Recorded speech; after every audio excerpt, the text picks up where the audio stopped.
നമസ്കാരം, മണി ട്രെൻഡ്സിലേക്ക് എല്ലാവർക്കും സ്വാഗതം. നിങ്ങളുടെ വീട്ടിൽ കാശിന് അത്യാവശ്യം വന്നാൽ ആദ്യം എന്ത് ചെയ്യും? ആരിൽ നിന്നാണ് സഹായം തേടുക? ഭൂരിഭാഗം മലയാളികളും ചിന്തിക്കുന്നത് ഒരേ ഒരു കാര്യത്തെക്കുറിച്ചാണ്: നമ്മുടെ കയ്യിലുള്ള സ്വർണം.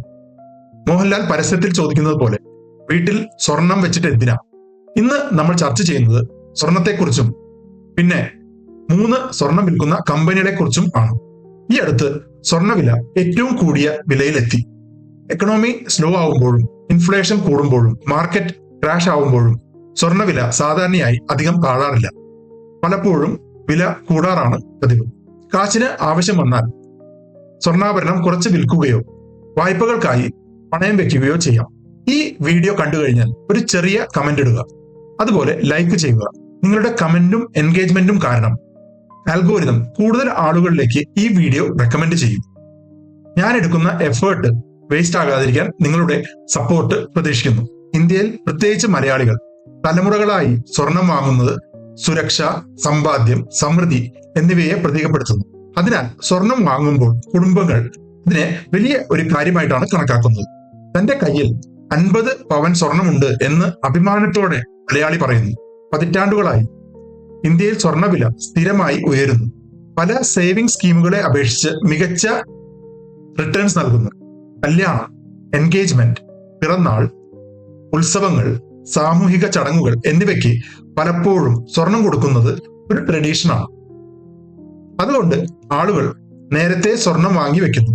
വിവാഹം, പാർട്ടികൾ തുടങ്ങിയ ചടങ്ങുകളിൽ പങ്കെടുക്കുമ്പോൾ ഉപയോഗിക്കാനായി സ്വർണ്ണാഭരണം വാങ്ങുന്നു. അവർ പോലും അറിയാതെ അതൊരു ഇൻവെസ്റ്റ്മെന്റായി മാറുന്നു. ഈ സ്വർണപ്രേമം ഇന്ത്യക്കാരെ സഹായിച്ചു എന്ന് തന്നെയാണ് കണക്കുകൾ തെളിയിക്കുന്നത്. 5, 10 അല്ലെങ്കിൽ 20 വർഷം മുൻപ് സ്വർണം വാങ്ങിയവർ വലിയ ലാഭം നേടിയിട്ടുണ്ട്. 2005 വാങ്ങിയ സ്വർണത്തിന്റെ വില ഇന്ന് 16 ഇരട്ടിയായി. എമർജൻസി സിറ്റുവേഷൻസ്, ജോലി നഷ്ടപ്പെടുമ്പോൾ അല്ലെങ്കിൽ ബിസിനസ് മാന്ദ്യം എന്നിവയിൽ സ്വർണം പലപ്പോഴും കുടുംബങ്ങളെ സഹായിച്ചിട്ടുണ്ട്. കാരണം അത് ഉടനടി പണയം വെക്കാം. എഴുതാനും വായിക്കാനും അറിയാത്ത ഒരാൾക്ക് പോലും സ്വർണം വാങ്ങാനും കാലക്രമേണ അതിൽ നിന്ന് ലാഭം നേടാനും കഴിയും.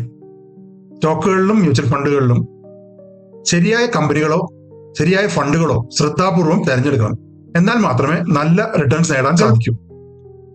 സ്വർണ്ണാഭരണങ്ങൾ വിൽക്കുന്ന 3 കമ്പനികളാണ് നമ്മൾ ഇന്ന് ചർച്ച ചെയ്യുന്നത്.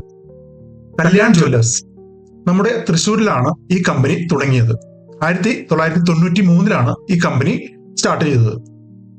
PN ഗാഡ്ഗിൽ ജ്വല്ലേഴ്സ് 1832 ഈ കമ്പനി സ്ഥാപിതമായത്. മഹാരാഷ്ട്രയിലാണ് ഇവർ ഈ കമ്പനി തുടങ്ങിയത്. തങ്കമയിൽ ജ്വല്ലറി ലിമിറ്റഡ് 1947 ഈ കമ്പനി തുടങ്ങിയത്. മധുരൈ ആണ് അവരുടെ ഹെഡ്ക്വാർട്ടേഴ്സ്.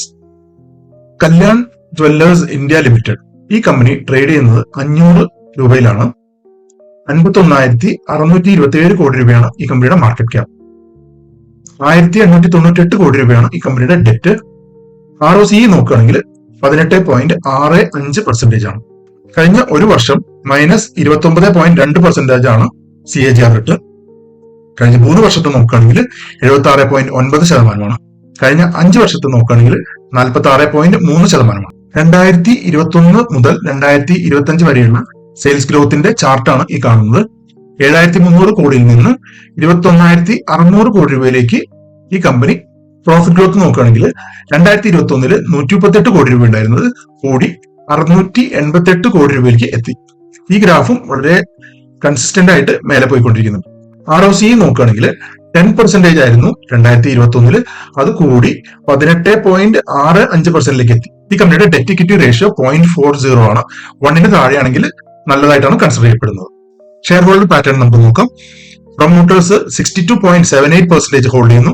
DIS 14.56ഉം FIS 14.12ഉം പബ്ലിക് 8.54 ആണ് ഹോൾഡ് ചെയ്യുന്നത്. ഇതിൽ 24.89% കമ്പനി പ്ലഡ്ജ് ചെയ്തിട്ടുണ്ട്, പ്രൊമോട്ടേഴ്സ് പ്ലഡ്ജ് ചെയ്തിട്ടുണ്ട്. നമുക്ക് ക്വാർട്ടർലി റിസൾട്ട്സ് ഒന്ന് നോക്കാം. September 2024 5,000 sales. സെപ്റ്റംബർ 2025 ആയപ്പോൾ അത് 6,842 കോടി രൂപയായി. പ്രോഫിറ്റ് സെപ്റ്റംബർ 120 കോടി രൂപയായിരുന്നു. അത് കൂടി 262 കോടി രൂപയായി, ഏകദേശം ഡബിളായി. ജൂൺ 2025 6142 കോടി രൂപയായിരുന്നു നെറ്റ് സെയിൽസ്. 2025 ജൂണില് 256 കോടി രൂപയായിരുന്നു പ്രോഫിറ്റ്. അത് കൂടിയിട്ട് സെപ്റ്റംബർ ആയപ്പോൾ അത് 262 കോടി രൂപയായി. കഴിഞ്ഞ 5 വർഷത്തെ പ്രോഫിറ്റ് ആൻഡ് ലോസ് സ്റ്റേറ്റ്മെന്റ് ആണ് കാണുന്നത്. ഇതിൽ മാർച്ച് 2021 7325 കോടി രൂപ ഉണ്ടായിരുന്നു, കൂടി 21,638 കോടി രൂപയായി മാർച്ച് 2025 ആയപ്പോൾ. 138 കോടി രൂപ ഉണ്ടായിരുന്ന ലാഭം കൂടി 698 കോടി രൂപയായി, 688 കോടി രൂപയായി. ക്യാഷ് ഫ്ലോ നമുക്ക് നോക്കാം. പ്രോഫിറ്റ് ഫ്രം ഓപ്പറേഷൻസ് 187 കോടി രൂപ ഉണ്ടായിരുന്നത് കൂടി 289 2022 ആയപ്പോൾ. 2023 525 കോടി രൂപയായി. മാർച്ച് 2024 ആയപ്പോൾ 744 കോടി രൂപയായി. മാർച്ച് 2025 ആയപ്പോൾ 932 കോടി രൂപയായി. നെറ്റ് ക്യാഷ് ഫ്ലോ നോക്കുകയാണെങ്കിൽ ഈ കമ്പനിയുടെ 2 മെയിൻ സൂപ്പർ ഇൻവെസ്റ്റേഴ്സ് സിംഗപ്പൂർ ഗവൺമെന്റും അതുപോലെ നൊമൂറ ഇന്ത്യ ഇൻവെസ്റ്റ്മെന്റ് ഫണ്ടുമാണ്. PM ഗാഡ്ഗിൽ ജുവല്ലേഴ്സ് ലിമിറ്റഡ്, ഈ കമ്പനി ഇപ്പൊ ട്രേഡ് ചെയ്തുകൊണ്ടിരിക്കുന്നത് 629 രൂപയിലാണ്. മാർക്കറ്റ് ക്യാപ്പ് 2542 കോടി രൂപയാണ്. ഈ കമ്പനിയുടെ ഡെറ്റ് 800 കോടി രൂപയാണ്. ROC നോക്കുകയാണെങ്കിൽ 20.1% ആണ്. പ്രൈസ് ചാർട്ട് നോക്കുകയാണെങ്കിൽ കഴിഞ്ഞ ഒരു വർഷത്തെ CAGR റിട്ടേൺ 0.9% ആണ്. കഴിഞ്ഞ 3 വർഷത്തെ -6.9% ആണ്. കഴിഞ്ഞ 5 കൊല്ലത്തെ CAGR റിട്ടേൺ 4.2% ആണ്. സെയിൽസ് ഗ്രോത്ത് നമുക്ക് നോക്കാം. കഴിഞ്ഞ 5 വർഷത്തെ ഗ്രാഫാണ് ഈ കാണുന്നത്. ഇതിനകത്ത് 1800 കോടി രൂപയിൽ നിന്ന് കൂടി അത് 2500-ലെത്തി, 4400 കോടി രൂപയിലെത്തി 2023 ആയപ്പോ. അത് കൂടി 7600 കോടി രൂപയിലെത്തി 2025 ആയപ്പോ. പ്രോഫിറ്റ് ഗ്രോത്ത് നോക്കുകയാണെങ്കിൽ ഗ്രാഫ് 7 കോടിയിൽ നിന്ന് 40 കോടിയായി, 55ആയി, 154ആയി, 214ആയി. ROC നോക്കുകയാണെന്നുണ്ടെങ്കിൽ 10-ൽ നിന്ന് തുടങ്ങി അത് 15-ലെത്തി, 17-ലെത്തി, 31-ലെത്തി, കുറഞ്ഞ് 20-ലെത്തി. ഡെറ്റ് ഇക്വിറ്റി റേഷ്യോ 0.5 ആണ്. ഇത് 1-ന് താഴെയാണ് ഐഡിയൽ.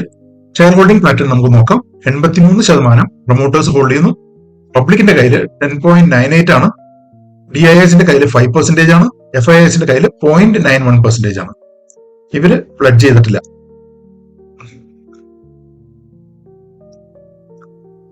ക്വാർട്ടർലി റിസൾട്ട് നമുക്ക് നോക്കാം. സെപ്റ്റംബർ 2024 2000 കോടി രൂപയായിരുന്നു. അത് സെപ്റ്റംബർ 2025 ആയപ്പോ 2154 കോടി രൂപയായി. 32.39 ആയിരുന്നു സെപ്റ്റംബർ 2024 പ്രോഫിറ്റ്. അത് 2025 സെപ്റ്റംബർ ആയപ്പോ 79.70 ആയി.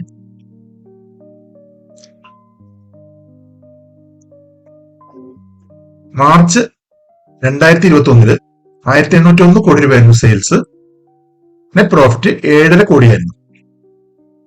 മാർച്ച് 2025 ആയപ്പോ 7630 കോടി രൂപയാണ് നെറ്റ് സെയിൽസ്. അത് 2025 മാർച്ചിലെ നെറ്റ് പ്രോഫിറ്റ് നോക്കുകയാണെങ്കിൽ 214 കോടി രൂപയാണ്. ക്യാഷ് ഫ്ലോ സ്റ്റേറ്റ്മെന്റ് നമുക്ക് നോക്കാം. പ്രോഫിറ്റ് ഫ്രം ഓപ്പറേഷൻസ് 20.82 ആയിരുന്നു മാർച്ച് 2021. അത് കൂടി 55 കോടി രൂപയായി മാർച്ച് 22. മാർച്ച് 2023 ആയപ്പോ അത് 79 കോടി രൂപയായി. മാർച്ച് 2024 ആയപ്പോ 208. 2025 ആയപ്പോ 289 കോടി രൂപയായി. അങ്കമയിൽ ജ്വല്ലറി ലിമിറ്റഡ് 3089 രൂപയ്ക്കാണ് ട്രേഡ് ചെയ്തുകൊണ്ടിരിക്കുന്നത്. 9601 കോടി രൂപയാണ് മാർക്കറ്റ് ക്യാപ്പ്. ഈ കമ്പനിയുടെ ഡെറ്റ് 722 കോടി രൂപയാണ്. ROC നോക്കുകയാണെങ്കിൽ 14.43% ആണ്. ഈ കമ്പനിയുടെ CAGR റിട്ടേൺ കഴിഞ്ഞ ഒരു വർഷത്തത് 64.7% ആണ്. കഴിഞ്ഞ 3 വർഷത്തെ നോക്കുകയാണെങ്കിൽ 86.6% ആണ്. കഴിഞ്ഞ 5 വർഷത്തെ നോക്കുകയാണെങ്കിൽ 71.5% ആണ്. ഈ ചാർട്ടിൽ കഴിഞ്ഞ 5 വർഷത്തെ സെയിൽസ് ഗ്രോത്ത് ആണ് കാണിക്കുന്നത്. 2021 1800 കോടി രൂപ ഉണ്ടായിരുന്നത് കൂടി 4900 കോടി രൂപയിലെത്തി 2025 ആയപ്പോ. പ്രോഫിറ്റ് ഗ്രോത്ത് നോക്കുകയാണെങ്കിൽ 86 കോടിയിൽ നിന്ന് തുടങ്ങി അത് 118 കോടി രൂപയിൽ എത്തി നിൽക്കുകയാണ്. ROC നോക്കുകയാണെങ്കിൽ 27 കോടി 14.43% നിൽക്കുന്നത്. ഡെറ്റ് ഇക്വിറ്റി റേഷ്യോ ആണ്. അത് 1-ന് താഴെ. ഡെറ്റ് ഇക്വിറ്റി നോക്കുകയാണെങ്കിൽ 0.66 ആണ്. ഈ കമ്പനിയുടെ ഷെയർ ഹോൾഡിംഗ് പാറ്റേൺ നമുക്ക് നോക്കാം. 61.56% പ്രൊമോട്ടേഴ്സ് ഹോൾഡ് ചെയ്യുന്നു, 18.9% പബ്ലിക് ഹോൾഡ് ചെയ്യുന്നു, DIIs 14.93% ഹോൾഡ് ചെയ്യുന്നു, FIIs 4.61%, 0% ആണ് പ്ലഡ്ജിങ്. ഈ കമ്പനിയുടെ ക്വാർട്ടർലി റിസൾട്ട് നമുക്ക് നോക്കാം. സെപ്റ്റംബർ 2024 1181 കോടി രൂപയായിരുന്നു നെറ്റ് സെയിൽസ്. പ്രോഫിറ്റ് വന്ന് -17.45 ആയിരുന്നു. അത് 2025 ആയപ്പോ 1710 കോടി രൂപയായി നെറ്റ് സെയിൽസ്. പ്രോഫിറ്റ് 58.5 കോടി രൂപയാണ്. മാർച്ച് 2021 ആനുവൽ സെയിൽസ് 1818 കോടി രൂപയായിരുന്നു.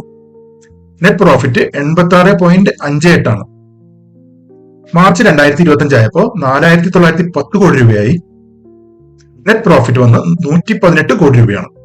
ക്യാഷ് ഫ്ലോ സ്റ്റേറ്റ്മെന്റ് നമുക്ക് നോക്കാം. പ്രോഫിറ്റ് ഫ്രം ഓപ്പറേഷൻസ് 116 കോടിയിൽ നിന്ന് തുടങ്ങി മാർച്ച് 2022 ആയപ്പോ 52 കോടിയായി. മാർച്ച് 2023 ആയപ്പോ 107 കോടി രൂപയായി. മാർച്ച് 2024 165 കോടി രൂപയായി. മാർച്ച് 2025 ആയപ്പോ 159 കോടി രൂപയായി. കല്യാൺ ജ്വല്ലേഴ്സിന് വളരെ അഗ്രസീവ് ആയിട്ടുള്ള സ്റ്റോർ ഓപ്പണിംഗ് പ്ലാൻ ആണ് ഉള്ളത്. ഏകദേശം 170ഓളം സ്റ്റോറുകളാണ് ഇവർ അടുത്ത ഒരു വർഷത്തിനുള്ളിൽ ഓപ്പൺ ചെയ്യാനായിട്ട് ഉദ്ദേശിക്കുന്നത്. അതിൽ 90ഓളം കല്യാൺ സ്റ്റോറുകളും അതുപോലെ 80ഓളം കാൻഡെയർ സ്റ്റോറുകളുമാണ് അവർ ഓപ്പൺ ചെയ്യാൻ ഉദ്ദേശിക്കുന്നത്. ഇവർ ഫോക്കസ് ചെയ്യുന്നത് ഫോക്കോ ഫ്രാഞ്ചൈസ് മോഡലിലാണ്. ഇവരുടെ വളരെ അംബിഷ്യസ് ആയിട്ടുള്ള ലോങ് ടേം പ്ലാൻ ആണ്. 3 വർഷത്തിനുള്ളിൽ കല്യാൺ ഏകദേശം ടൈറ്റാന്റെ തനിഷ്ക് ജ്വല്ലറിയുടെ സ്റ്റോർ കൗണ്ടിന്റെ ഒപ്പം എത്തിക്കാനുള്ള പ്ലാനാണ് കല്യാൺ ജ്വല്ലറിക്കുള്ളത്. PN ഗാഡ്ഗിൽ ഏകദേശം 76 സ്റ്റോറുകൾ അടുത്ത ഒരു വർഷത്തിനുള്ളിൽ സ്റ്റാർട്ട് ചെയ്യാനാണ് അവർ ഉദ്ദേശിക്കുന്നത്.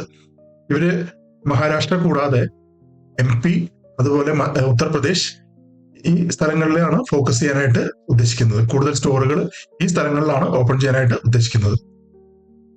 തങ്കമയിൽ ജ്വല്ലറി ഏകദേശം 80ഓളം സ്റ്റോറുകളാണ് 2027 മുൻപ് ഓപ്പൺ ചെയ്യാനായിട്ട് പ്ലാൻ ചെയ്തിരിക്കുന്നത്.